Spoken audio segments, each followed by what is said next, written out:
Hi అండి, అందరికీ నమస్కారం. నేను మీ వేణుగోపాల్ రెడ్డి ఫ్రమ్ జోష్ ఇన్నోవేషన్స్ ప్రైవేట్ లిమిటెడ్. ఈరోజు మనం ఒక ముఖ్య అతిథితో ఉన్నామండి. సో సార్ వచ్చేసి మానసిక మరియు మనస్తత్వ వైద్యులు. సో ఎండి డిపిఎం న్యూరో సైకియాట్రిస్ట్ అనమాట. సో డాక్టర్ ఏ విశ్వేశ్వరరావు గారు.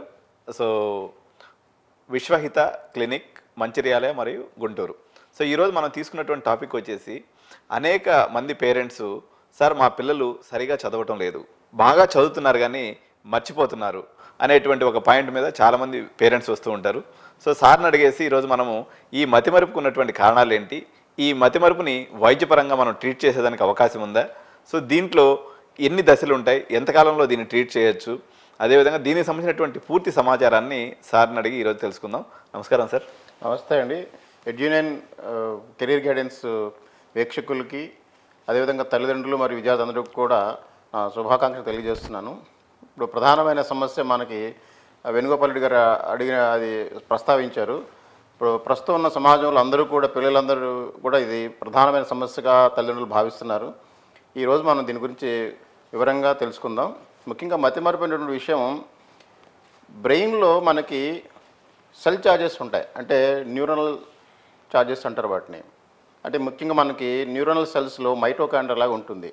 అంటే మనకు సపోజ్ ఒక బ్యాటరీ ఉందనుకోండి, సెల్ ఫోన్ బ్యాటరీలో మనం ఛార్జింగ్ ఎలా చేస్తామో అలానే ప్రతి సెల్కి కూడా న్యూరల్ సెల్స్లో ప్రతిదానికి మైటోకాండ్రియల్ ఛార్జింగ్ సెల్ అని ఉంటారు దాన్ని. సో దాన్ని మనం యాక్టివేట్ చేసుకోవాలి. అది ఎలా వస్తుంది అనేది దానికి మనం కనుక విశ్లేషణ చేసుకోగలిగితే మతిమరుపు అనే కారణాలు ఎన్ని మనం అనుకుంటే, ముఖ్యంగా తల్లి గర్భం నుంచి వచ్చేటప్పుడు మొదలు పెడితే మనకు ఆ తల్లి గర్భం నుంచి మనకి ప్రపంచంలో బయటపడిన తర్వాత ఎదిగే వయసులో ఆ ఎదుగుదల వయసును బట్టి కూడా మనకు మార్పులు వస్తూ ఉంటాయి, మతిమరుపుల లక్షణాలు ఉంటాయి. అంటే పుట్టిన దగ్గర నుంచి కూడా వృద్ధాప్యం వరకు కూడా, మనం చనిపోయే వరకు కూడా రకరకాల మతిమరుపులు ఉంటా ఉంటాయి. సో ఆ మతిమరుపులు, రకరకాల మతిమరుపులు మనం ఎలాగా మనం విశ్లేషించాలి అనే దాన్ని మనకు ప్రధానంగా మనం చర్చించుకుందామండి ఇప్పుడు. ఓకే ఓకే ఎన్ని రకాలు ఉంటాయి సార్? ఈ మతిమరుపులు కూడా చాలా రకాలు ఉంటాయా? ఉంటాయండి, చాలా ఉంటాయి. ముఖ్యంగా మనకి పుట్టేటప్పుడు పిల్లల్లో మతిమరుపు అనేది మనకి బ్రెయిన్ యొక్క ఎదుగుదల బట్టి బయటకు వస్తాయి. ఓకే, ఉదాహరణకి 5 సంవత్సరాల పిల్లవాడికి మనం కనుక చూస్తే తల్లి చెప్పింది, దగ్గర బంధువులు చెప్పింది గుర్తుంటుంది. దూరంగా బంధువులు వచ్చి పలకరించినా మాట్లాడినా హలో హాయ్ అంటారు తప్ప వాళ్ళకి అది రీక్యాప్చులేషన్, అంటే మళ్ళీ తిరిగి నెంబర్ వేసుకునే అనేది ఒక 2 సంవత్సరాల తర్వాత ఉండదు అది. అందుకే మనకి పాత రోజుల్లో అమ్మమ్మ, తాతయ్య, నాయనమ్మ ఇలాంటి బంధాలను మనం ఒకళ్ళనొకళ్ళ రాకపోకల సంభవం ఉండడం వల్ల వాళ్ళకి ఆ మతిమరుపు అనే లక్షణం తగ్గేది. ఇప్పుడు ఏంటంటే మనకి అప్పుడు ఉమ్మడి కుటుంబాలు ఉండేవి. కాలక్రమేణా ఉమ్మడి కుటుంబాలని కాలగర్భంలో కలిసిపోవడం, అదేవిధంగా చిన్న కుటుంబాలు, చింతలేని కుటుంబాలు అనుకుంటున్నారు, భ్రమపడతాం. కానీ చిన్న కుటుంబాలు ఇప్పుడు చింతలు ఎక్కువ కుటుంబాల్లాగా ఉన్నాయి మనకి ఇప్పుడు. దాంతో మనకి మతిమరుపు లక్షణాలు ఎక్కువ వస్తున్నాయి. ఎందుకంటే వాళ్ళు మనకి చిన్నప్పుడు పెద్ద బాల శిక్ష చదివి వీళ్ళు చదివించేవాళ్ళు, ఇది చెప్పు నాన్న, ఇది ఎట్లా, ఇది వల్ల వేయటం అంటారు దాన్ని, అంటే నెంబర్ వేయటం. సో వాళ్ళ చెప్పించడం వల్ల వాళ్ళకి అప్పటి నుంచే న్యూరల్ సెల్స్ యాక్టివేషన్ అనేది వచ్చేది. ఆ న్యూరల్ సెల్స్ యాక్టివ్ అవ్వడం వల్ల సహజంగా వాళ్ళకి ఆ వయసులోంచే ఆ బ్రెయిన్లో నరాలకు సంబంధించిన కణాలన్నీ కూడా యాక్టివ్గా ఉండటం వల్ల తద్వారా వాళ్ళు మంచి బ్రైటప్గా ఉండేవాళ్ళు. అది వాళ్ళ కష్టం, అంటే ఫిజికల్గా కష్టపడటం, శారీరకంగా వికసించడం అనేది లక్షణం ఉండేది. కానీ ఇప్పుడు ఏంటంటే అందరూ కూడా, పిల్లలందరూ ఎల్కేజీ నుంచి మనం ప్లే స్కూల్లో వేయటం, మన బాధ్యతను తగ్గించుకొని స్కూల్ వాళ్ళ బాధ్యత, అదేవిధంగా టీచర్స్ బాధ్యత అనే విధంగా భావిస్తున్నారు. అది కరెక్ట్ కాదు.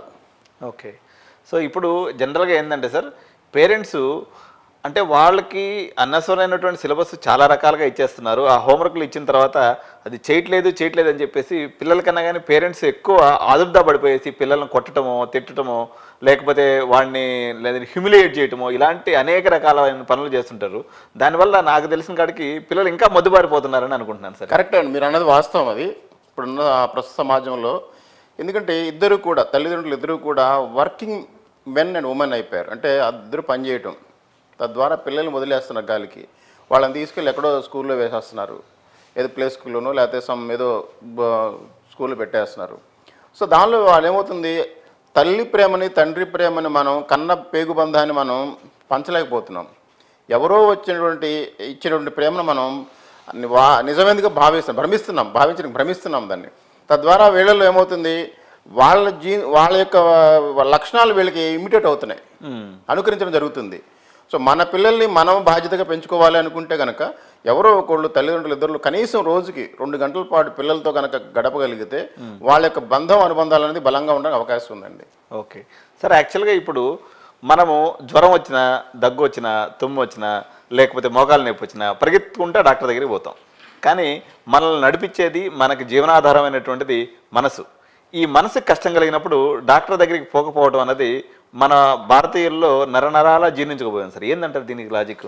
ఒక్కటే అండి, ఇక్కడ ఏమవుతుందంటే ఇప్పుడున్న సమాజంలో మనస్తత్వానికి సంబంధించినటువంటి లక్షణాలు గమనించేటువంటి తల్లిదండ్రులు కావచ్చు, మనకున్నటువంటి బంధువులు కావచ్చు తక్కువ అయిపోయారు. మనం ఇందా ముందు చెప్పుకున్నట్టుగా మనకి ఒక వ్యవస్థ అంటూ ఉండేది, కుటుంబ వ్యవస్థ అనేది చాలా బలంగా ఉండేది. అంటే మనకి తాతలు, అమ్మమ్మలు, నాయనమ్మలు, పెదనాన్నలు, మామయ్యలు ఇలా బంధుత్వాలు ఉండేవి. సో వాళ్ళు ఏంటంటే వాళ్ళే మనస్తత్వ నిపుణులుగా ఇక్కడ పనిచేసేవాళ్ళు. అంటే పిల్లవాడికి ఏదైనా నల్లగా ఉంటే వెంటనే గుర్తుపట్టేవాడు. సో వాళ్ళ లక్షణాలు బట్టి వాళ్ళు గుర్తుపట్టగలిగేవాళ్ళు. సో వీడి దేనికి వెనకబడి ఉన్నాడని చెప్పి వాళ్ళు ఎందుకని మెత్తగా ఉన్నాడు లాలించి బుజ్జగించి వాడిని కరెక్ట్ చేసేవాళ్ళు. ఇప్పుడు ఆ కరెక్ట్ చేసేటువంటి దాని తత్వం అనేది గమనించలేకపోతుంది. ఎందుకంటే పేరెంట్స్ కూడా ఎంతసేపటికి వాళ్ళ యొక్క వృత్తి, వాళ్ళ యొక్క సంపాదన మీదే భాగం ఉంది వాస్తవంగా. సో దీని మీద పిల్లల మీద దృష్టి పెట్టలేకపోతున్నారు. తద్వారా వాళ్ళకి వీడు చదవకపోతే వాడిని కొట్టడము, భయపెట్టించడము, లేదా పక్కన వాడిని చూసి వాడు చదువుతున్నాడు వీడు చదవట్లేదని చెప్పడము, కంపారిజన్ వల్ల కూడా చాలా నష్టపోతారు. కంపారిజన్ అనేది చాలా తప్పు. ఎందుకంటే ఒక్కొక్కరికి ఒక్కొక్క రకమైనటువంటి క్వాలిటీస్ ఉంటాయి, ఇన్నర్ క్వాలిటీస్ అంటారు వాటిని. ఆ ఇన్నర్ క్వాలిటీస్ ఎలా అంటే, మనం ఇప్పుడు ఒక వస్తువును చూసామనుకోండి, ఆ వస్తువు మనం ఒక పక్క నుంచి చూస్తే ఒక యాంగిల్లో ఒక రకంగా కనిపిస్తుంది, ఓకే, ఇంకో యాంగిల్ చూస్తే ఇంకో రకంగా కనిపిస్తుంది, ఒక లైట్ వేస్తే ఒక రకంగా కనిపిస్తుంది. అలాగే మన యొక్క కోణాన్ని బట్టి ఉంటుంది, చూసే విధానాన్ని బట్టి ఉంటుంది పిల్లవాడిని. సో పిల్లవాళ్ళు ఉండే మంచితనాన్ని కానీ లేదా వాళ్ళు ఉండే క్వాలిటీస్, గుడ్ క్వాలిటీస్ మనం బయటికి తీసుకురావడం తల్లిదండ్రుల యొక్క లక్షణం. ఓకే, ఎందుకంటే జీన్స్ వాళ్ళ తల్లిదండ్రుల జీన్స్ మనకి పిల్లలకి వస్తాయి, ఎవరి తల్లిదండ్రులు వాళ్ళ పిల్లలకి వస్తాయి సహజంగా. బయట వేరే అంటే మన సమాజం కావచ్చు, లేదా మన ఉపాధ్యాయులు కావచ్చు, వాళ్ళు ఏంటంటే దానిలో టాలెంట్ని వాళ్ళు బ్రషప్ చేస్తారు, అంటే ఫైన్ క్వాలిటీని చేస్తారు. వజ్రాన్ని మనం కనుక ఒక ఇండస్ట్రీలో పెట్టి దాన్ని జాగ్రత్తగా నగిషి చేయడం అట్లా ఆ నగిషి పని అనేది ఉపాధ్యాయులు కానీ సమాజం కానీ చేస్తుంది. ఓకే, నేను ఇంకొక విచిత్రమైన అబ్జర్వేషన్ చేశాను సార్. జనరల్గా ఇది కొంచెం కాంట్రవర్సీ, కానీ ఇప్పుడు ఇది కొంతమంది కోపం తెప్పిస్తుంది సార్. కోపం తెప్పించినా సరే మనం వాస్తవం మాట్లాడాలి కాబట్టి నేను ఇప్పుడు చెప్తాను మీకు. ఒక పేరెంట్ ఉంటాడు సార్, అంటే పర్టికులర్గా తండ్రి, సహజంగా తండ్రిలో ఉంటారు ఈ క్యారెక్టర్ ఎక్కువగా. ఆయన ఒక 10th క్లాసు ఒక 3 సార్లు డిమ్కీ కొట్టుంటాడు అనమాట. కొడుకును మాత్రం ఎట్టి పరిస్థితుల్లో ఐఐటి చేస్తారేదని చెప్పేసి వాడిని సావగొడుతున్నటువంటి పేరెంట్స్ని వందలాది మంది పేరెంట్స్ని చూశారు. కాకపోతే పేరెంట్ నా దగ్గర కూర్చున్నప్పుడు అన్న నువ్వేమో 3 సార్లు డిమ్కీ కొడితే వాడేమో ఐఐటి కోసం పోతున్నాడు అని చెప్పేసి అంటే జెనెటికల్ ఫ్యాక్టర్ అనేది ఈ యొక్క మతిమరుపులో ఉంటుందా సార్? అంటే ఈ యొక్క ఐక్యూ లెవెల్స్లో కానీ ఇదంతా కూడా కొన్నిసార్లు ఇది కూడా మనం అనుకోవచ్చు. కాకపోతే ఇక్కడ ఒకటి, ఏదైనా మనం సాధన చేస్తే సాధించలేదు అంటూ ఏమి ఉండదు, మనం సాధన చేయాలి. అయితే ఇక్కడ సాధన చేసే విధానంలో రకరకాలైనటువంటి పద్ధతులు ఉంటాయి. పిల్లవాడిని ఒత్తిడి పెట్టి చేయించడం ఒక పద్ధతి, పిల్లవాడిని మెప్పించి చేయించడం రెండో పద్ధతి, పిల్లవాడిని ప్రలోభ పెట్టి చేయించడం మూడో పద్ధతి. సహజంగా ఏం చేస్తారు, ఒత్తిడి పెట్టి చేయించడానికి ఎక్కువ మంది ప్రయత్నం చేస్తారు. అది దానిలో మొదటగా మనం అనుకున్నది తండ్రి 3 సార్లు వెళ్ళాడు కాబట్టి ఆ లోపల ఉన్నటువంటి ఆయన యొక్క ఆలోచన విధాన్ని బలవంతంగా వీళ్ళ మీద రుద్దుతున్నారు. అది ప్రమాదకరమైంది. తద్వారా పిల్లలు ఏమవుతున్నారంటే మానసిక ఒత్తిడికి లోనవుతుంటారు. తద్వారా వాళ్ళు చదువులు వెనకబడిపోవడం, ఇంట్లో చెప్పుకోలేక బాధపడటం, లేదంటే వాళ్ళు రకరకాల డ్రగ్స్కి అలవాటు పడటం కానీ, లేకపోతే సూసైడ్ అటెంప్ట్స్ కానీ, ఇవన్నీ కూడా మధ్యకాలంలో ఎక్కువ మనం చూస్తున్నాం. అంటే ఎగ్జామినేషన్ టైంలో వాళ్ళకి యొక్క అవుట్కమ్ అనేది సరిగా రాకపోవడం వల్ల ఇలాంటి ప్రాబ్లమ్స్ మనం ఎక్కువగా చూస్తూ ఉంటాం. మొదటిదానికి. రెండోది, పిల్లవాడిని మెప్పించి, అంటే వాడికి ఇంట్రెస్ట్ కలిగేట్టుగా, అంటే చదువుని ఇష్టంగా చదవగలిగే విధంగా వాడిని కనుక మనం ట్రైన్ చేయగలిగితే ఖచ్చితంగా వాడు దానిలో అభిలాషతో వాడు దాన్ని ముందుకు వెళ్ళడానికి అవకాశం ఉంటుంది. రెండో పద్ధతి. మూడోది, వాడిని ప్రలోభ పెట్టి చేయించడం, అంటే నీకు ఇది వస్తే ఇది ఇట్లా ఇలా ఉంటుంది మూడో పద్ధతి. మూడో పద్ధతి ఏంటంటే వాడిలో ఇన్నర్ టాలెంట్ని వాడు బయటకు తీసేదానికంటే కూడా వాడి యొక్క ఆలోచన విధానం ఎలా ఉంటుంది, దాన్ని ఎలా సాధించాలి, పక్కదాన్ని, అంటే దీని మీద ఉన్న అసలు దాని విషయం పక్కకు పోయి పక్కదాన్ని మెయిన్లోకి వస్తుంది. సో వాడు ఎంతసేపటికి ఆ కారు కోసం లేకపోతే ఆ మోటార్ బైక్ కోసం దాన్ని ఆలోచిస్తూ ఉంటాడు. సో వాడి ఆలోచన అంతా దాని మీద ఉంటుంది. కాబట్టి ఆ విధానం అనేది కరెక్ట్ కాదు. ఎప్పుడు కూడా పిల్లవాడు వాడు ఇష్టంగా వాడు ఎంచుకున్న మార్గాన్ని సక్రమంగా ముందుకు వెళ్తున్నాడా లేదని చూడాల్సిన బాధ్యత తల్లిదండ్రులది. ఓకే. సో మీరు చెప్తూ ఉంటే నాకు ఒక అంటే చిన్నప్పుడు ఏంటంటే సార్ మామూలుగా మేము ఆశ్రమం ఉండేదన్నమాట. అంటే మాది ఒక చిన్న విలేజ్ నెల్లూరు దగ్గర. ఆశ్రమంలోకి పోతే అక్కడ అందరూ కూడా పొద్దున్న లేసి భగవద్గీత ఇవన్నీ కూడా చెప్తూ ఉండేవాడు అనమాట. మాకు ఒక కాశీ నుంచి ఒక గురువు గారు వచ్చి ఈ భగవద్గీత నేర్పించే క్రమంలో ఒక స్టోరీ చెప్పాడు అనమాట. ఆ స్టోరీ ఇప్పుడు ఇది రిలవెన్స్ అనిపిస్తుంది. అదేంటి అంటే ద్రోణాచార్యుడు ఈ 5 మంది శిష్యులు ఎవరైతే ఉన్నారో దుర్యోధనుడికి కానీ లేకపోతే మన ధర్మరాజుకి, నకుల సహదేవులు, అర్జునుడికి, భీముడికి వీళ్ళందరూ కూడా విద్య నేర్పించేటప్పుడు ఇప్పుడు మన ఇంజనీరింగ్ కాలేజీలు లెక్కనో లేకపోతే మన స్కూల్స్ లెక్కనో అందరికీ ఏబీసీడీలు నేర్పించలేదు కదా సార్. దుర్యోధనుడికి గదా యుద్ధం నేర్పించాడు, భీముడికి గదా యుద్ధం నేర్పించాడు, నకుల సహదేవులకి తెలివితేటలు నేర్పించాడు, ధర్మరాజుకి పరిపాలన నేర్పించాడు, అర్జునుడికి వచ్చేసి ఆర్చరీ నేర్పించాడు. ఆ అర్జునుడిని ఎత్తకపోయేసి గద ఇచ్చిగా యుద్ధం చేయమని అంటే ఏమై ఉండేది సార్? కరెక్ట్, మీరు అన్న ప్రశ్న వాస్తవం. అది ఒక మీరు చెప్పిన అంటే ఆ సన్నివేశాన్ని మీకు ఇప్పుడు చిన్న ఉదాహరణ చెప్తాను. మనకు చేతి వేళ్ళు 5 ఉంటాయండి. 5 ఒక రకంగా ఉండవు చూడండి. కానీ దీన్ని ఏ ఒక్క వేలుతో కూడా మనం పని చేయలేము. అవును. కానీ 5 వేళ్ళు కలిస్తే మనం ఏదైనా ఒక ఆర్టికల్ పట్టుకోవడానికి ఒక అన్ని దగ్గరికి వస్తాయి. అదేవిధంగా ఒక్కొక్కళ్ళు ఒక్కొక్క దానిలో నిష్ణాతులు అయి ఉంటారు. సో ఆ నిష్ణాతుల లక్షణాన్ని మనకు పసిగట్టుకెళ్ళే లక్షణం గురువుకు ఉంటుంది. సో ఆ గురువు దాన్ని బయటకు తీస్తాడు. ఓకే, అదొకటి.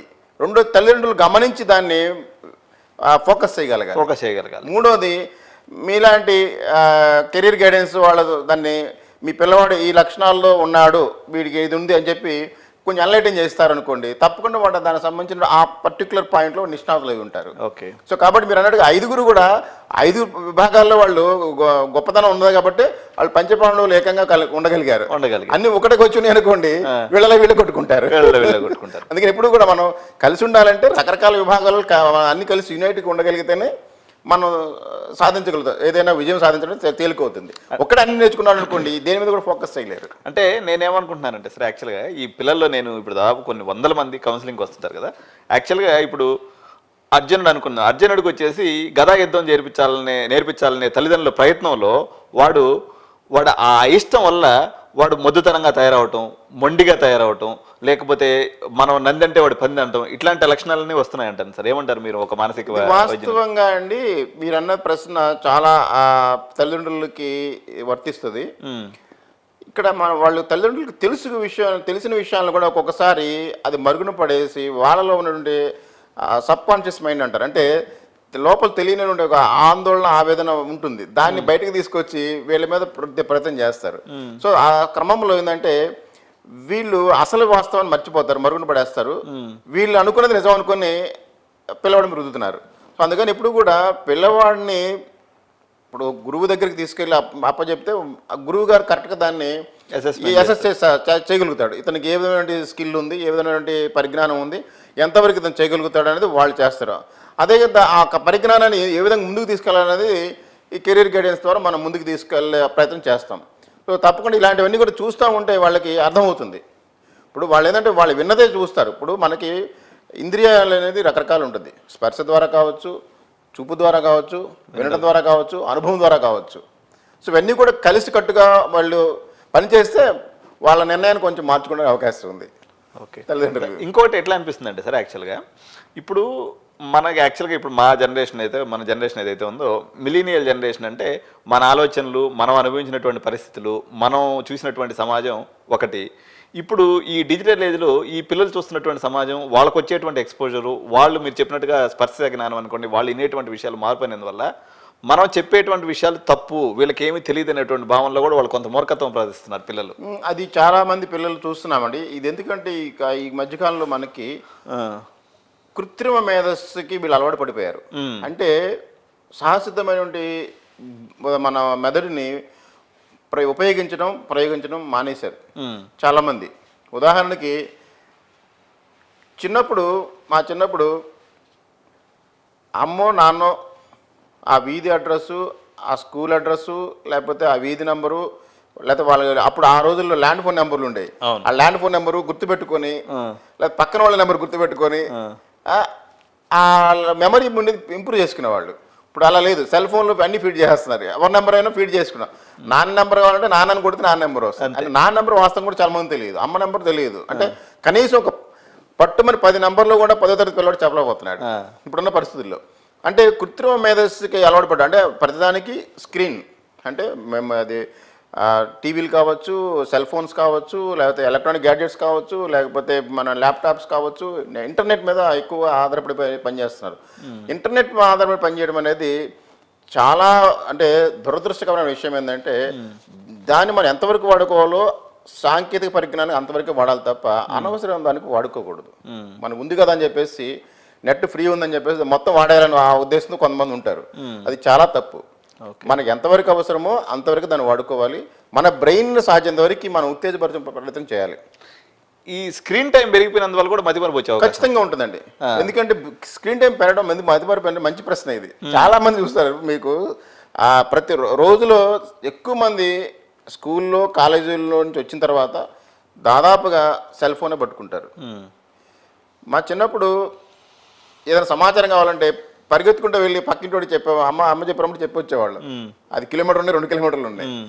అంటే దానివల్ల ఏంది, ఫిజికల్ ఎక్సర్సైజ్ వస్తుంది, రెండోది గుర్తుపెట్టి వెళ్ళి చెప్పి రావడం జరిగేది ఇన్ఫర్మేషన్ అనేది. అలాంటిది ఇప్పుడు ఏదైనా పని చెప్తే వెంటనే ఫోన్లో ఆర్డర్ చేసేసి మొదలు పెడుతున్నారు. అంటే ప్రతిదానికి స్క్రీన్ మీద డిపెండ్ అయ్యే పరిస్థితి ఏర్పడింది. అంటే కృత్రిమ మన స్వతహా ఉండేటువంటి మేధస్సుని మనం మరుగున పడుతున్నాం. అంటే మన బ్రెయిన్ యాక్టివిటీని మనమే తగ్గించుకుంటున్నాం. తగ్గించేసాం. బ్రెయిన్కి అనేది అసలు ఎక్సర్సైజే లేకుండా చేసేస్తున్నాం. బ్రెయిన్కి ఎక్సర్సైజ్ కావాలన్నా కూడా ఏం చేస్తున్నారు, మళ్ళీ సెల్ ఫోన్ గేమ్స్ ఆడుతున్నారు. మొబైల్లో చెస్ గేమ్ ఆడేది, మొబైల్లో పంచాయతీ. అంటే అది కరెక్ట్ కాదు. అంటే ఎలా అంటే మనకి చెప్పిన ఇంద్రియాలు అనేది పనిచేస్తుంటాయి.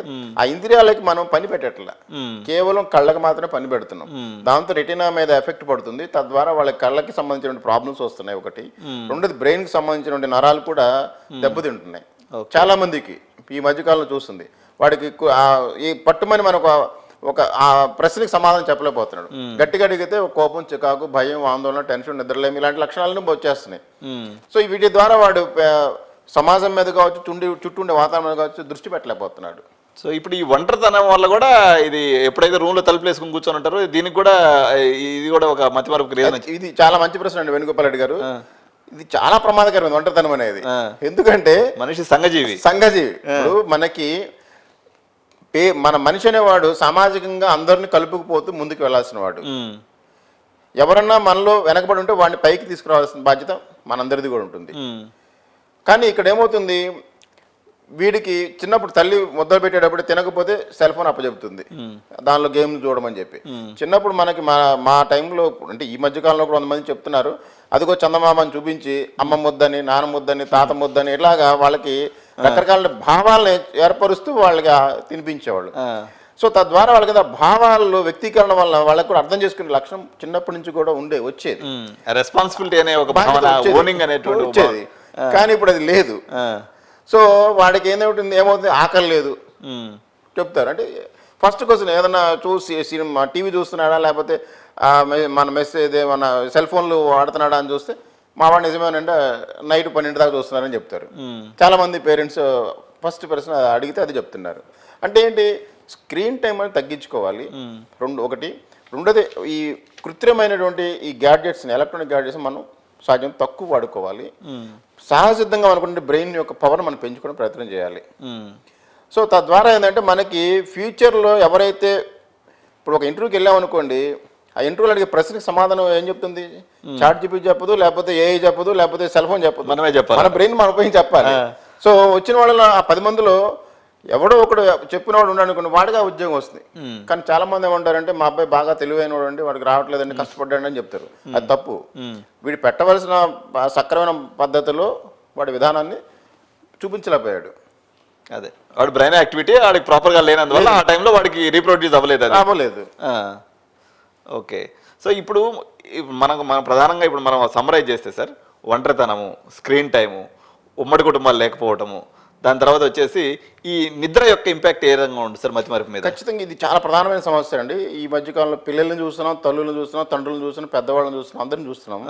ఇది ఏమవుతుందంటే స్క్రీన్ టైం పెరిగే కొద్దికి మన బ్రెయిన్ యాక్టివిటీ అనేది న్యాచురల్గా థింకింగ్ పవర్ తగ్గటం వలన మనకు బాడీలో బ్రెయిన్లో రిలీజ్ అయ్యే హార్మోన్స్ కొన్ని ఉంటాయి. పిట్యూటరీ గ్లాండ్స్ కావచ్చు, రకరకాల ఇవన్నీ కూడా. సో ముఖ్యంగా మెలటోనిన్ హార్మోన్ అది సాయంత్రం సన్సెట్ అవ్వగానే మనకి ఇది అంటే సూర్యాస్తమయం అవ్వగానే మొదలవుతుంది ఒక 3 అవర్స్ పాటు అది మనకి రిలీజ్ అవుతుంది బ్రెయిన్లో. అది 3 అవర్స్ 4 అవర్స్ ఉంటే తర్వాత డిజైపర్ అయిపోతుంది. ఈ టైంలో ఏం చేస్తున్నారు వీళ్ళు, టీవీ వాచ్ చేయటం, సెల్ ఫోన్ చూడటం, అంటే ఫిజికల్ యాక్టివిటీ తగ్గిపోయింది, మెంటల్ యాక్టివిటీ అసలు పూర్తిగా లేదు, మెంటల్ యాక్టివిటీ లేదు, ఫిజికల్ యాక్టివిటీ రెండు లేవు. సో కేవలం వాటికి అటాచ్ అయిపోయారు, అంటే ఒక విధంగా బానిసంగా అయిపోయారు, వాటికి అడిక్షన్ లాగా అయిపోయింది అది. సో తద్వారా వాడు నిద్రపోతుంది, వాడు నిద్ర పట్టట్లేదు, ఒకవేళ సెల్ ఫోన్ ఆపేసి నిద్ర పట్టదు, మళ్ళీ ఏమో మెసేజ్ వచ్చిందో ఇంకోటి వచ్చిందో ఇదే ఆందోళన ఉంటున్నారు తప్ప నాకు ఇది ముఖ్యం కాదు, నాకు కావాల్సింది నా స్వతహాగా నా బ్రెయిన్ నేను డెవలప్ చేసుకోవాలి అనేటువంటి ఆ కాన్సెప్ట్ పేరెంట్స్కి ముఖ్యంగా తల్లిదండ్రులకు ఉండట్లేదు. ఓకే, వాడు డబ్బులు ఇస్తే 5,000 10,000 ఫోన్ కొనిస్తాం అంటున్నారు తప్ప 5,000 10,000 కదా 5 గంటలు మన పాటు పిల్లవాడిని మనం ఒకళ్ళని తల్లిదండ్రులు ఎవరో ఒకళ్ళని జాగ్రత్త తీసుకొని వాడిని చదివించాలి అనే ఒక అవగాహన అనేది చాలా మందిలో లోపించిందండి. ఓకే సార్, ఇంకొకటి నేను అబ్జర్వ్ చేసింది ఏంటంటే సార్, యాక్చువల్గా ఈ జనరేషన్ పిల్లలు ఎవరైతే ఉన్నారో ప్రతి ఒక్కరికి ఇన్స్టాలో ఒక 500 1000 మందో 2000 మందో ఫాలోయర్స్ ఉన్నారు, కానీ ఒక్క స్నేహితుడు కూడా లేకుండా పోయాడు సార్. దీని ఇంపాక్ట్ ఏ రకంగా? ఖచ్చితంగా మంచి ప్రశ్న అండి అది వెంకటరెడ్డి గారు. మనకి ఈ ఫేస్బుక్ ఇన్స్టాగ్రామ్లో మనకి ఫేస్ వాల్యూ లేకుండా దానిలో లైక్స్ ఉంటాయి కానీ మన ఫేస్ వాల్యూ ఉంటుంది, ఎందుకంటే బుక్ వాల్యూ లేదు మనకి. First of all book value ఉండాలంటే పుస్తకం చదివితే మన బ్రెయిన్ పెరుగుతుంది. పుస్తక పఠనం అనేది చిన్నప్పటి నుంచి అలవాటు చేయాలి, చూసి రాయటం చదవటం అనేది ప్రధానంగా నేర్చుకోవాల్సిన విషయం. ఎందుకంటే హ్యాండ్ రైటింగ్ అంటే మనకి చెప్పేవాళ్ళు వాడి యొక్క దస్తూరి అంటారు, అంటే మన అక్షరాలు రాసే విధానాన్ని బట్టి వాడి యొక్క మైండ్ సెట్ కూడా మనం అర్థం చేసుకోవాలి, జాతకం చెప్పొచ్చు. అంటే ముత్యాలని అక్షరాలు ఉంటే వాడు చక్కగా సెటిల్ అవుతాడనే కాలిగ్రఫీ అనేది ఎంత బాగా ఉంటే వాడు అంత బాగా సెటిల్ అవుతాడని చెప్పేవాడు. అలాంటిది ఈ రోజు అసలు అక్షరాలు రాయడమే తెలియట్లేదు. అది ఇంగ్లీష్ కావచ్చు, తెలుగు కావచ్చు. ఇంగ్లీష్ను కూడా తెలుగును కూడా ఇంగ్లీష్లో రాస్తున్నారు. ఫోన్ వచ్చిన తర్వాత మెసేజ్లు అవే పోతున్నాయి. అన్నం తిన్నామంటే ఏం అన్నం అని అలా టైప్ చేస్తున్నారు. అన్నం అనే విషయం కూడా తెలియట్లా. అంటే దానికి పర్యాయపదాలు చాలా ఉంటాయి. ఆ అన్నానికి మనం ఒక్కో చోట ఒక్కో రకంగా అనుకుంటాము. ఆ పర్యాయపదం కూడా తెలియట్లేదు. సో అన్ని షార్ట్ కట్స్ లో అన్న అనడానికి బ్రో అని, అంటే బ్రో అంటే బ్రదర్ కావచ్చు, బ్రోకర్ కావచ్చు. అంటే ఇట్లా ఎగ్జాంపుల్ చెప్తున్నాను. అంటే పూర్తిగా కనీసం మాటను కూడా పలకలేని పరిస్థితిలో ఉన్నారు ఇప్పుడు ఉన్న వాళ్ళు. కానీ అది కరెక్ట్ కాదు. అంటే మనం ఉచ్చారణ అనేది మన తెలుగుని మనం మాతృభాష అంటే తెలుగు కావచ్చు, ఇంకో మాతృభాష కావచ్చు, ఎవరైనా వాళ్ళ మాతృభాషని గౌరవించడం, సమాజంలో మనం ఒక మాట్లాడే విధానాన్ని బట్టి, అంటే కమ్యూనికేషన్ స్కిల్స్ అంటాం దాన్ని. అంటే ఇప్పుడు ఏదైనా ఇప్పుడు ఒక ఏటీఎంకి వెళ్ళామనుకోండి, పాస్వర్డ్ కరెక్ట్గా ఉంటేనే మనకి అమౌంట్ డ్రా అవుతుంది. అదేవిధంగా ఇక్కడ కూడా అంతే, పాస్వర్డ్ లాంటిది కమ్యూనికేషన్ స్కిల్స్ అనేది. సో ఎదుటివాడిని ఉచ్చారణ మనం సక్రమంగా మాట్లాడామనుకోండి, రెస్పాన్స్ కూడా అంతే, రెసిప్రోకల్ రెస్పాన్స్ బాగుంటుంది. అది మనం ఇక్కడ లోపిస్తుంది మనకి. ఓకే సార్, ఇప్పుడు యాక్చువల్గా మనం ఏదైనా అనుకున్నాం సార్, ఇప్పుడు సపోజ్ మీరు ఇక్కడ నుంచి మంచిర్యాలకి వెళ్ళాలనుకున్నారు, అది ఒక గమ్యస్థానం. సో గమ్యస్థానానికి వెళ్ళదలుచుకున్నప్పుడు మీరు స్టెప్ బై స్టెప్ ఆలోచన చేసుకుంటారు. మనం ఇప్పుడు అమీర్పేటలో ఉన్నాం, అమీర్పేట నుంచి జూబ్లీ బస్ స్టాండ్కి పోవాలి, జూబ్లీ బస్ స్టాండ్లో బస్సు పట్టుకోవాలి, మళ్ళీ మంచిర్యాలలో దిగాలి, అక్కడ నుంచి దిగిన తర్వాత ఆటో తీసుకొని నేను క్లినిక్కి వెళ్ళాలి. ఇది బేసికల్గా ఒక 4-5 స్టెప్స్ అనమాట. అంటే ఇప్పుడు నేను చాలామంది పిల్లల్లో పేరెంట్స్ కూడా తీసుకొచ్చేటప్పుడు వాడికి ఒక గమ్యాన్ని నిర్దేశించకుండా, సార్ డబ్బులు దేంటే ఎక్కువ స్థితి మీద అంటకపోతాం సార్, అంటే ఇది కూడా వాడిని పిల్లల్ని నలిఫై చేస్తుందంటారా? ఇది ఎటువంటి ఇంపాక్ట్ చూపిస్తుంది? ఇది చాలా ప్రధానమైన సమస్య, తల్లిదండ్రులకి పిల్లలకి మధ్య జరుగుతున్న సంఘర్షణ కూడా అనుకోవచ్చండి. ఇప్పుడు ఏమవుతుందంటే మనకి మన చిన్నప్పుడు వస్తు మార్పిడి ఉండేది. అంటే దాన్ని మారక ద్రవ్యం అంటారు. మాదక ద్రవ్యం కాదు ఇక్కడ, మారక ద్రవ్యం. మాదక ద్రవ్యం డ్రగ్స్. ఈ మారక ద్రవ్యం అంటే వస్తువుని సంతలో మార్పు చేసుకుని ఇంకొక మనకు కావాల్సిన వస్తువుని తెచ్చుకునేవాడు. అప్పుడు డబ్బు అనేటువంటిది లేదు. కొద్ది మంది రాజుల దగ్గర, కొద్ది పెద్దవాళ్ళ దగ్గర, ఎవరి దగ్గర ఆ నాణ్యాలు ఉండేవి. అవి అవసరాన్ని బట్టి ఖర్చు పెట్టుకునేవాడు. మిగిలిన వాళ్ళ దగ్గర కూడా వస్తు మార్పిడి జరిగేది. ఆ వస్తు మార్పిడి జరిగినప్పుడు కూడా ఎవరికి ఇబ్బందులు రాలా వాస్తవంగా. ఎప్పుడైతే మనం దాని వస్తు మార్పిడి తగ్గించేసి మార్కెట్ విధానాన్ని మనం ప్రోత్సహిస్తూ మొదలుపెట్టామో, దానిలో మనకు కావాల్సింది ఏంటంటే నిల్వ ఉండేది మనం స్వతహాగా ప్రింట్ చేసుకున్నటువంటి, ప్రభుత్వాలు ప్రింట్ చేసినటువంటి ధనం. దాన్ని మనం చూసుకుని ఇది నా ఆస్తి, నేను ఇదే నా సర్వస్వం అని అనుకునే వాళ్ళు ఎక్కువ మంది అయ్యారు. దీన్ని మనకి కరోనా వచ్చిన తర్వాత దాదాపుగా 50% పీపుల్ యొక్క జీవితాలని మార్పు చేసింది. ఇది డబ్బు ప్రధానంగా బతికిన వాళ్ళందరినీ కూడా. కానీ తర్వాత మళ్ళీ ఏం జరిగింది, దాని నుంచి గుణపాఠం నేర్చుకోకపోగా ఇంకొంచెం మళ్ళీ ఎక్కువ దాని మీద ఆశ పెంచుకోవడం మొదలు పెట్టారు. అంటే ఇక్కడ ప్రధానంగా డబ్బు అనేది అన్నిటినీ ఇవ్వలేదండి. ఇక్కడ డబ్బు అనేది మనకేంటంటే కొంతవరకు ఉపయోగపడుతుంది. ఇప్పుడు గాలి 100% ఆక్సిజన్ మనం పీల్చుకోలేము, పీల్చుకున్న మన శరీరానికి అది సహకరించదు, ఉపయోగపడదు. సో అలా విధంగా డబ్బు 100% ఇక్కడ ఎక్కడా కూడా పనిచేయదు, కొద్ది మాత్రమే పనిచేస్తుంది. మిగిలినవన్నీ కూడా మన బంధాలు, అనుబంధాలు, మనకున్నటువంటి పరిచయాలు కావచ్చు, మనకున్న నాలెడ్జ్ కావచ్చు, మనకున్న తెలివితేటలు కావచ్చు, మనకున్న సమాజం కావచ్చు, మనం బ్రతికే తీరు కావచ్చు, మనకున్నటువంటి మనకున్నటువంటి సామాజిక వ్యవస్థ కావచ్చు, మనకున్నటువంటి కుటుంబ బాధ్యతలు కావచ్చు, ఇవన్నీ కూడా ముందుకు నడిపించాలి. అవన్నీ కూడా అవి నేర్పాలి పిల్లలకి. తల్లిదండ్రులు నేర్చుకోవాల్సింది అవి ఫస్ట్, అవి పిల్లలకి నేర్పాలి. అవి నేర్పితేనే పిల్లలకి ఆ ఒక సంపూర్ణమైన పరిజ్ఞానం, అవగాహన వస్తాయి. అవి తల్లిదండ్రులు నేర్చుకోవట్లేదు, పిల్లలకి నేర్పట్లేదు. డబ్బే ప్రధానంగా నాకు శాలరీ ఎంత వస్తుంది, నీకు ఇక్కడ ఎంత వస్తుంది అంటే ఒక కోర్స్ తీసుకుంటే అయిపోయింది, ఎంత వస్తుంది ప్యాకేజ్ అంతా, ఇదే మాట్లాడుకుంటున్నారు. సో రేపొద్దు ఈ ప్రాబ్లమ్స్ అన్నీ కూడా మ్యారేజ్ అయిన తర్వాత ఖచ్చితంగా ఇవే కంటిన్యూ అయిపోతున్నాయి. సో ఆర్థిక స్వాతంత్రం వస్తుంది తప్ప మానసిక స్వాతంత్రం ఎవరికి రావట్లేదు డబ్బు వలన. ఓకే, కాబట్టి మానసిక స్వాతంత్రం అనేది మనం ఖచ్చితంగా రావాలంటే తల్లిదండ్రులు అనేవాళ్ళు దీన్ని ఎక్కడో చోట బ్రేకప్ చేయాలి. సో ఇప్పుడు ఒకప్పుడు అంటే పాతకాలంలో మన రోజుల్లో స్నేహితులు, బంధుమిత్రులు, అవ్వాతాతలు వీళ్ళందరూ కూడా మానసిక శాస్త్రవేత్త ఇది రోల్ని, అదేవిధంగా మన కౌన్సిలర్ రోల్ని వీళ్ళు పోషించేవాళ్ళు. ఇప్పుడు వీళ్ళు లేరు కాబట్టి పేరెంట్స్ ఖచ్చితంగా ఎవరో ఒకరిని అప్రోచ్ అవ్వడం ద్వారా, అంటే మానసిక నిపుణులు కానీ, మనస్తత్వ నిపుణులు కానీ, లేకపోతే వృత్తి నిపుణులు కానీ వీళ్ళని అప్రోచ్ అవ్వడం ద్వారా వీళ్ళు ఈ సమస్యను అధిగమించి ముందుకెళ్ళేటువంటి అవకాశం ఉంటుంది అంటారు. ఖచ్చితంగా అండి, మీరు అడిగిన చాలా అంటే ఆ పరిష్కార మార్గం ఇది. ఎట్లా అంటే ప్రతి ఇంట్లో కూడా మన యొక్క నైసర్గిక స్వరూపాలు తెలిసి ఉండాలి. చుట్టూ ఉండే వాతావరణం, మన పెరిగిన విధి విధానాలు అవి తెలిసి ఉండాలి. అవి తెలుసున్నప్పుడు ప్రతి వాడు కూడా ఏంటంటే వాడికి విద్యాబుద్ధులు, అంటే మన విద్యతో కూడా బుద్ధులు కూడా నేర్పాలి. మంచి బుద్ధులు నేర్పాలంటే మంచి పుస్తకం చదవాలి. మంచి పుస్తకం అందరికీ తెలిసింది భగవద్గీత. దానిలో మనకు కావాల్సినంత పరిజ్ఞానం ఉంది. దాన్ని చదివించడం, దానిలో తాత్పర్యం తెలుసుకున్నట్టు చేయగలగటం, మనం చదవటం, పిల్లలతో చదివించడం, లేదా మనం చదవడం రాకపోతే పక్కన ఉండే దగ్గర ఉన్న ఆలయాల్లోనో లేకపోతే ఎవరన్నా చదువుకున్న వాళ్ళు ఉంటే వాళ్ళ దగ్గరికి నేర్చుకోవడం, దాని యొక్క సారాన్ని తెలుసుకోగలిగిన వాడు పైకి వెళ్తున్నాడు, అంటే ఉన్నత స్థితికి వెళ్తున్నాడు. ఎవరైతే ఇది మనం మర్చిపోతున్నామో, విలువలు లేని విద్యను మనం నేర్చుకుంటున్నాం, సవిద్యను నేర్చుకోవట్లేదు, విద్య నేర్చుకుంటున్నాం అంతే, అదే సవిద్య నేర్చుకోవట్లేదు. సో తద్వారా ఏమవుతుంది, వాళ్ళకి ఎంతసేపటికి టెన్షన్ లైఫ్ని లీడ్ చేస్తున్నారు.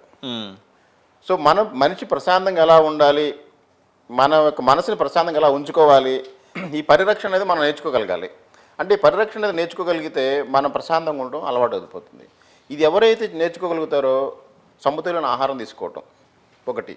సమతుల్యమైన ఆహారం అంటే పోషక విలువల ఆహారం, అంటే బ్యాలెన్స్డ్గా, అంటే తూకం వేసి కాట వేసి అరకేజీ ప్రోటీన్ తినమని అరకేజీ చికెన్ మటన్ తింటామని కాదు. ఇక్కడ న్యూట్రియంట్స్ అంటే పోషక విలువలు కలిగిన ఆహారాన్ని తీసుకోవాలి.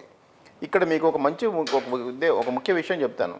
గట్ బ్రెయిన్ యాక్సిస్ అని కొత్త సిద్ధాంతం ఉంది. అంటే మనం ఏ ఆహారం తింటామో ఆ లక్షణాలే బయటకు వస్తాయి మన బ్రెయిన్లో నుంచి. సో అది ఇప్పుడు మనకి ఎప్పుడో తెలిసిన విషయం అది. ఇది మనకి భగవద్గీతలో తామసాహారం అని, రాజసాహారం అని, సాత్విక ఆహారం అని 3 రకాల ఆహారాలు విభజించబడ్డాయి. అన్నింటిలో ఉత్తమమైనది సాత్విక ఆహారం చెప్పేవాళ్ళు. అంటే అప్పుడే వండినది, వేడివేడిగా ఉన్నది, రుచికరమైనది, నిలవలేనిది, కలుషితం లేనిది, పరిశుభ్రంగా ఉన్నది, ప్రేమతో పెట్టేది, ఇలాంటి లక్షణాలు ఉండేది సాత్వికారం కృష్ణుడు చెప్పాడు. ఆ సాత్వికారం అడగవచ్చు, ఏమి ఉంటాయి సార్, ఏం సాత్వికారం మనం తినేది కాదా అని అనవచ్చు. మీకు ముఖ్యంగా ఇక్కడ మనం కొంచెం పక్కకి టాపిక్ మనం డివైడ్ అవుని అనిపిస్తుంది, కానీ బట్ ఇది అవసరం కూడా.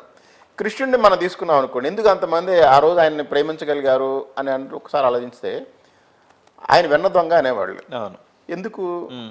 వెన్నలు అప్పుడే తయారు చేసినటువంటి వెన్నలో ముఖ్యమైనటువంటి ఫ్యాటీ యాసిడ్స్ ఉంటాయి, ఎసెన్షియల్ ఫ్యాటీ యాసిడ్ అంటారు. అతి ముఖ్యమైన ఎసెన్షియల్ ఫ్యాటీ యాసిడ్స్ అనేది ఆ వెన్నలోనే ఉంటాయి. నవనీతం అంటారు దాన్ని. అంటే అప్పటికప్పుడు తయారు చేసినది, అంటే చిలికింది అంటే మనకి ఇప్పుడు డైరీ ఫామ్లో వచ్చింది కాదు, అప్పుడు అంటే గేదెలు ఉండేవి, ఆవులు ఉండేవి. వాటి ద్వారా వచ్చిన వెన్నని పాలు తోడుబెట్టి పెరుగు చేసి పెరుగు చిలికితే వచ్చేది వెన్న. సో ఆ వెన్నలో ఉండేటువంటి విధానం మన ఎసెన్షియల్ ఫ్యాటీ యాసిడ్స్, దాని ద్వారా అంటే వెంట్రుకలు చక్కగా పెరగటం, కళ్ళు వికసించి ఉండటం, కంటి చూపు లోపాలు లేకపోవటం, ముఖ కవళికలు బాగుండటం, అంటే అందంగా ఉండటం, స్కిన్ గ్లో బాగా ఉండటం, ఇవన్నీ కూడా ఎసెన్షియల్ ఫ్యాటీ యాసిడ్స్ వల్ల వస్తాయి. తర్వాత మజ్జిగ, వెన్న తర్వాత మజ్జిగ మిగులుతుంది, అది ప్రీబయాటిక్ అండ్ ప్రోబయాటిక్గా పనిచేస్తుంది. అంటే మన గట్ హెల్త్ అనేది మనకి దాని ద్వారా వస్తుంది అది. ఆ బ్యాక్టీరియా దానిలో వెళ్ళి మన యొక్క అరుగుదల శక్తిని పెంచుతుంది, ఆరోగ్యంగా ఉంచుతుంది. అందుకనే సార్ మూలాధార చక్రం చక్రవర్తి. సో కాబట్టి ఎప్పుడు కూడా పెద్దలు చెప్పిన దానిలో మనం సాంప్రదాయ పద్ధతిలో ఆహారాన్ని తయారు చేసుకుని తినడం అనేది ఉత్తమమైంది. తద్వారా వాళ్ళకి బ్రెయిన్ శక్తి పెరుగుతుంది. అదే మన ఇంట్లో మనకు పండే ఆకుకూరలు చెప్తాం ఎక్కువ మంది. మనం పాలకూర కావచ్చు, చుక్కకూర కావచ్చు, గోంగూర కావచ్చు, ఒక్కొక్క రకం ఆకుకూరలు ఒక్కొక్క రకమైన పోషక పదార్థాలు ఉంటాయి. సపోజ్ గోంగూర తీసుకున్నాం, ఐరన్ ఎక్కువ ఉంటుంది, పాలకూర కాల్షియం ఎక్కువ ఉంటుంది సహజంగా. అంటే అన్ని అన్నీ ఉంటాయి.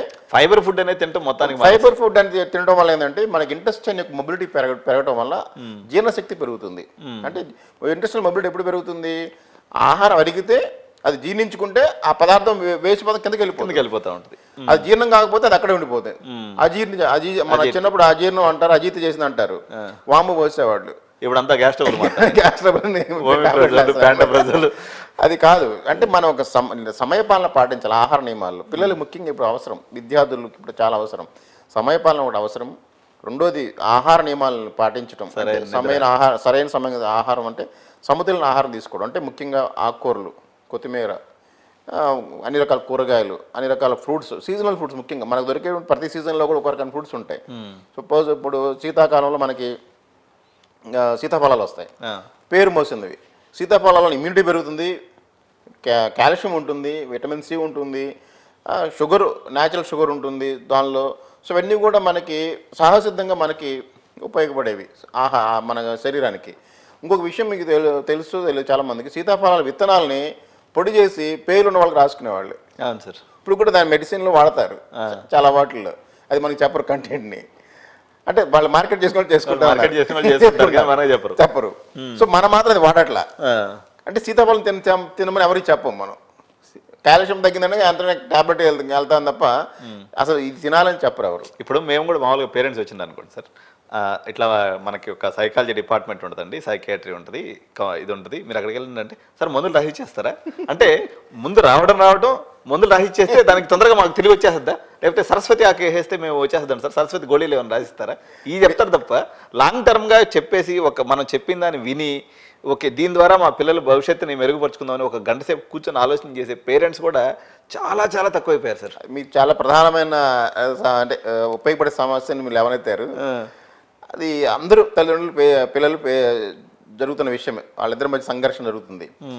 ప్రతివాడికి ఒక గోళీ వేస్తే, ఒక టాబ్లెట్ వేస్తే మతిమరుపు పోయి తెలివితేటలు పెరగాలి, అదే కోరిక ఉంది వాళ్ళది. అంటే తెలివితేటలని మనం మార్కెట్లో కేజీలకు కొనుక్కొచ్చుకున్న ఆలోచన విధానాలు ఉన్నారు. అందుకని ఎలాన్ మస్క్ కోసం చిప్ తయారు చేస్తున్నారు. ఇంకా సో ఎలాన్ మస్క్ తయారు చేసే మన ఆ టాపిక్ వస్తే ఆయన బుర్ర ఉపయోగిస్తున్నాడు. అక్కడ ఎంతమంది బుర్రలను ఉపయోగిస్తున్నాడో మీకు తెలుసు కదా.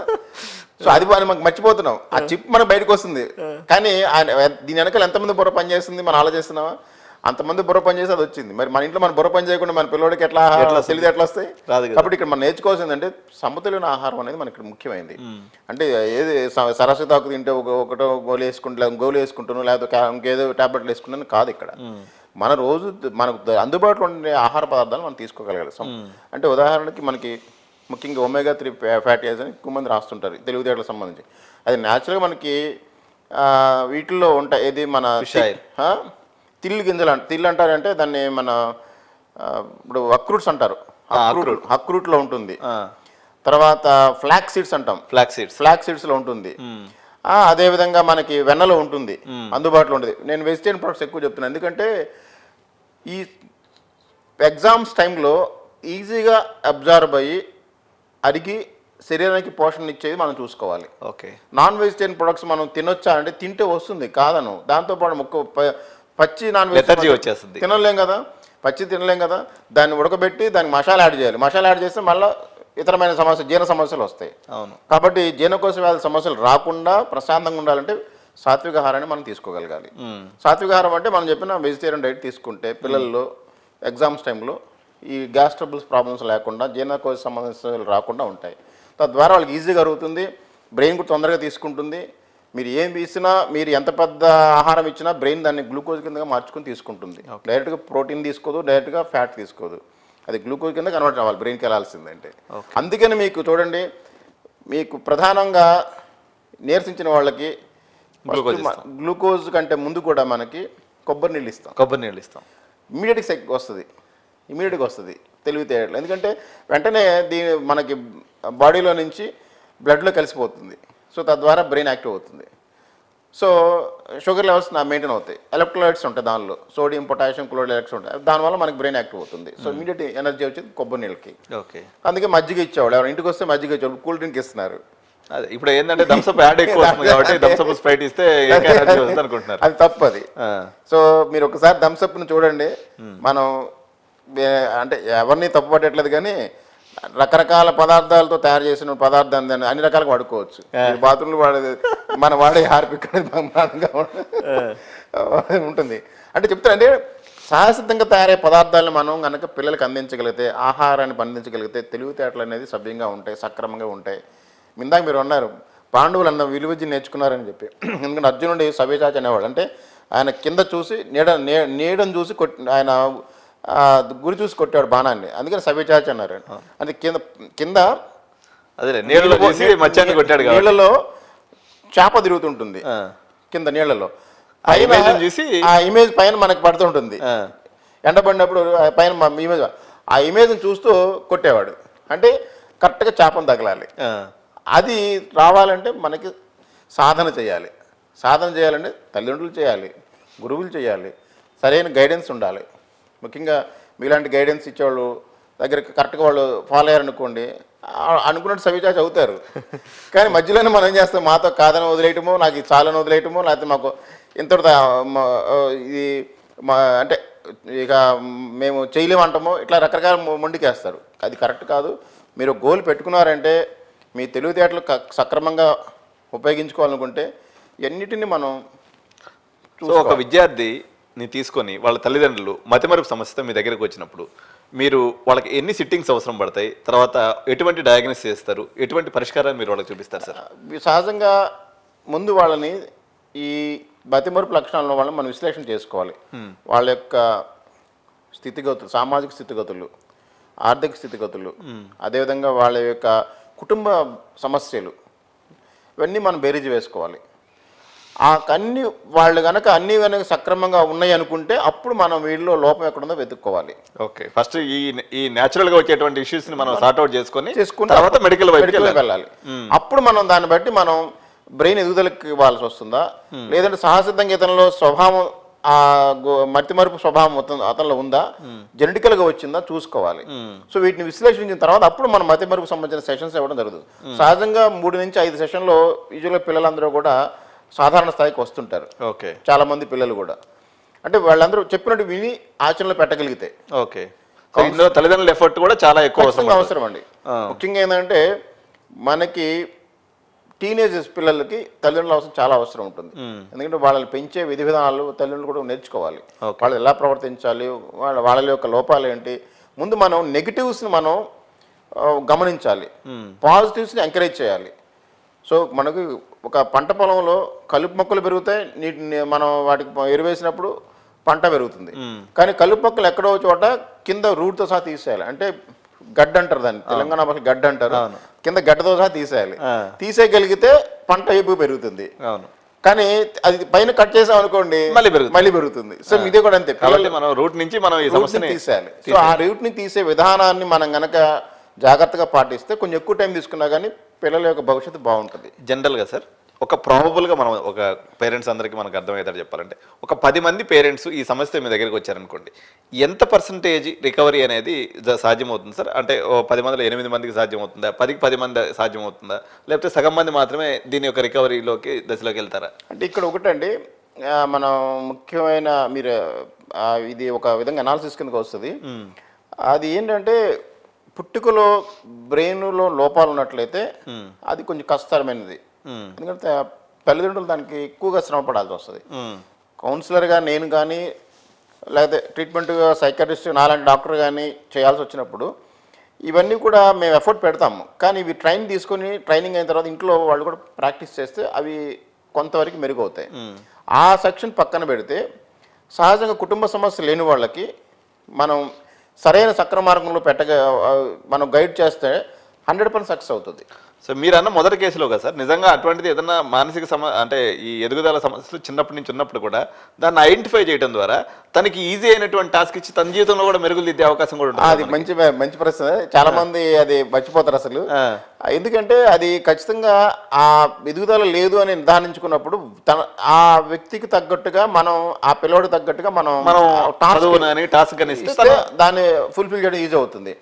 అతనికి మొయిలైన బరువు ఇచ్చాం అనుకోండి, అతను దెబ్బతింటాడు, పేరెంట్స్ వాళ్ళ ఎక్స్పెక్టేషన్స్ పోతాయి. సో తద్వారా కుటుంబం కూడా ఒక విధంగా చిన్నాభిన్నం అయిపోతుంది. కానీ ఇక్కడ ఎప్పుడు కూడా ఆ విధంగా ఆలోచించకూడదు.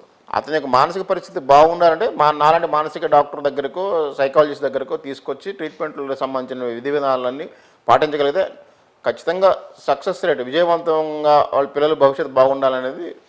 సో అతి బాగా చేయలేకపోయినా అది ఫలానా అని తెలిసినప్పుడు ఆబ్వియస్ గా తన జీవితాన్ని అంతకుముందు ఉన్న దానికన్నా మనం మెరుగుపడే అవకాశం, ఖచ్చితంగా మెరుగుపడే అవకాశాలు ఉన్నాయండి, ఖచ్చితంగా ఉంటుంది. సో ఇదండి ఈరోజు సంబంధించినటువంటి ఎపిసోడ్. తల్లిదండ్రులందరూ కూడా ఎంతసేపటికి పిల్లల్ని కొట్టో, కంపారిజన్ చేసో, లేకపోతే ఏదో ఒక రకమైనటువంటి పిల్లల్ని ఒత్తిడికి గురి చేసేది.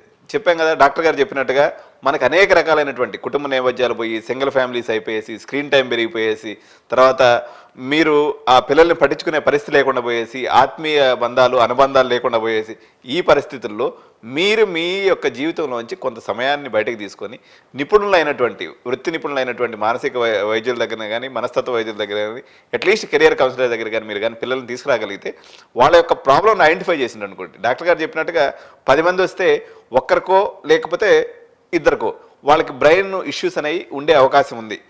అటువంటి వాళ్ళకు కూడా మీరు ప్రాబ్లం ఉంది అని గుర్తించినప్పుడు దానికి తగినటువంటి బరువునిచ్చి వాళ్ళ జీవితంలో కూడా కష్టం లేకుండా వాళ్ళ జీవితాన్ని వాళ్ళు గడుపుకునే దానికి ఏర్పాటు చేసుకునే అవకాశం ఉంది. మీరు మీ యొక్క కూతురు లేకపోతే కొడుకు ప్రాపర్గా పెర్ఫామ్ చేయట్లేదు అని మీరు పదే గుర్తించినట్లయితే మీరు వాళ్ళని తిట్టడం, కొట్టడం కన్నా సరైనటువంటి నిపుణుల దగ్గరికి తీసుకెళ్ళడం ద్వారా మీ సమస్య 100% సాల్వ్ అవుతుంది.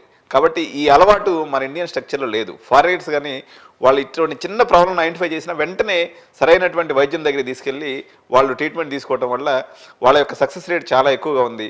భారతదేశంలో ఉన్నటువంటి వ్యక్తులు మనకు ఎంతసేపటికి ఆర్థోపెడిక్ డాక్టరు, లేకపోతే ఐ డాక్టరు, లేకపోతే డెర్మటాలజిస్ట్ డాక్టర్ దగ్గర పోతారు తప్ప సైకాలజిస్టు, సైకాట్రీ, కౌన్సిలర్స్ అనేటువంటి డిపార్ట్మెంట్ దగ్గరికి వెళ్ళాలంటే మనకు విపరీతమైనటువంటి హెసిటేషన్ ఉంటుంది. మీ పిల్లలు జీవితంలో ముందుకు ఎదగాలన్నట్లయితే ఇటువంటి కౌన్సిలింగ్ సెషన్స్ లేకపోతే ఇటువంటి వృత్తి నిపుణుల అవసరం చాలా ఉంది. అట్లీస్ట్ విద్యావంతులైనటువంటి పేరెంట్స్ అయినా ఈ సర్వీసెస్ యూజ్ చేసుకోవడం ద్వారా మీరు మీ పిల్లల యొక్క జీవితాల్లో మీ జీవితాల్లో కూడా వెలుగులు నింపుకునేటువంటి అవకాశం ఉంది. సో ఇలాంటి మరిన్ని గైడెన్స్ కోసం మా ఛానల్ సబ్స్క్రైబ్ చేయండి. ఈ వీడియో మీకు నచ్చినట్లయితే లైక్ చేయండి. మీ అభిప్రాయాలని కామెంట్స్ రూపంలో తెలియజేయండి. Thank you so much. By by.